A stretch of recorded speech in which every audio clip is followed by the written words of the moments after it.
చాలామంది పొట్ట తగ్గించుకోవడానికి ఇబ్బంది పడుతూ ఉంటారండి. అంటే ఈ బెల్లీ ఫ్యాట్‌ని తగ్గించుకోవడానికి ఏం చేయాలని చెప్పి చాలామంది అడుగుతూ ఉంటారు. ఏదో ట్రై చేస్తుంటారు గానీ ఏవి వర్కౌట్ అవ్వవు. సో, అసలు ఎందుకు ఈ బెల్లీ ఫ్యాట్ వస్తుంది? దాన్ని తగ్గించుకోవడానికి మనం ఏం చేయగలగాలి అనేది ఈ వీడియో చూద్దాం. స్కిప్ చేయకుండా చూడండి.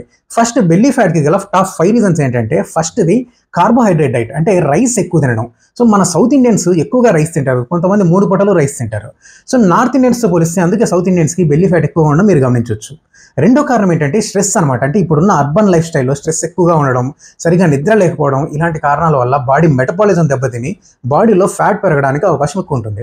ఇక మూడో రీజన్ ఏంటంటే ప్రాసెస్డ్ ఫుడ్స్ అంటే ప్యాక్ చేసిన foods, junk foods, fast foods, cool drinks ఇలాంటివన్నీ మన బాడీలో క్యాలరీస్ యాడ్ చేస్తూ పోతాయి. ఇవి డైజెస్ట్ అవ్వడానికి కూడా టైం పడుతుంది. వీటి వల్ల కూడా బెల్లీ ఫ్యాట్ వస్తుంది. నాలుగో రీజన్ ఏంటంటే చాలామంది జస్ట్ వాకింగ్ చేసి మేము ఎక్సర్సైజ్ చేసామని చెప్పి అనుకుంటారు. సో, బిలో 45 ఇయర్స్ ఏజ్ ఉన్న వాళ్ళు వాకింగ్ మాత్రమే చేసి ఆపేయకండి. మీరు జాగింగ్ చేయాలి, బ్రిస్క్ వాకింగ్ కూడా చేయాలి. అప్పుడే బెల్లీ ఫ్యాట్ తగ్గుతుంది. ఇక ఫిఫ్త్ రీజన్ ఏంటంటే కొంతమందిలో ఊబకాయానికంటే ఒబెసిటీకి బెల్లీ ఫ్యాట్‌కి కారణం జన్యుపరమైన కారణాలు అంటే జెనెటిక్ రీజన్స్. వాళ్ళ ఫ్యామిలీలోనే ఈ ఒబెసిటీ రన్ అవుతుందన్నమాట. సో, ఇవి టాప్ 5 రీజన్స్. ఇక బెల్లీ ఫ్యాట్‌ని తగ్గించుకోవడానికి ఒక 5 టిప్స్ చెప్తాను. ఇవి పాటించే ప్రయత్నం చేయండి. ఫస్ట్ అండ్ ఇంపార్టెంట్ టిప్ ఏంటంటే daily 40 minutes moderate to severe exercise చేయాలి. అంటే వారంలో 5 రోజులు చేయాలి. ఇది మళ్ళీ చెప్తున్నా వినండి.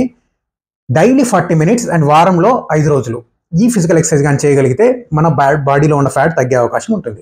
ఇక రెండో రీజన్ ఏంటంటే మనం డైలీ తినే ఫుడ్లో లిపిడ్ కంటెంట్, కార్బోహైడ్రేట్ కంటెంట్ తగ్గించాలి. ఫైబర్ కంటెంట్ పెంచాలి. ప్రోటీన్ ఫుడ్స్ తీసుకోవాల్సి ఉంటుంది. రోజుకు ఒక పూట మాత్రమే రైస్ తినండి. జంక్ ఫుడ్ని కంప్లీట్గా అవాయిడ్ చేయండి. కూల్ డ్రింక్స్ లాంటివి మానేసేయండి.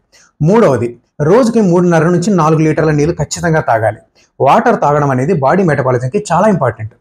ఇక నాలుగోది నిద్ర అనేది చాలా important. Minimum 7 to 8 hours undisturbed sleep అనేది ఉండేలా చూసుకోండి. ఇక last but not least yoga and meditation. Yoga and meditation ద్వారా మన స్ట్రెస్ లెవెల్స్ చాలా తగ్గిపోతాయండి. అండ్ బాడీలో పాజిటివ్ హార్మోన్స్ రిలీజ్ అవ్వడం, ఓవరాల్గా హెల్త్ అండ్ వెల్బీయింగ్ అనేది ప్రిజర్వ్ అవ్వడం జరుగుతుంది. సో, యోగా అండ్ మెడిటేషన్ అనేది ఒక మ్యాజిక్లా పనిచేస్తుంది ఈ విషయంలో. సో, ఈ వీడియోని మీ ఫ్రెండ్స్కి, రిలేటివ్స్కి ఫార్వర్డ్ చేయండి. Thank you.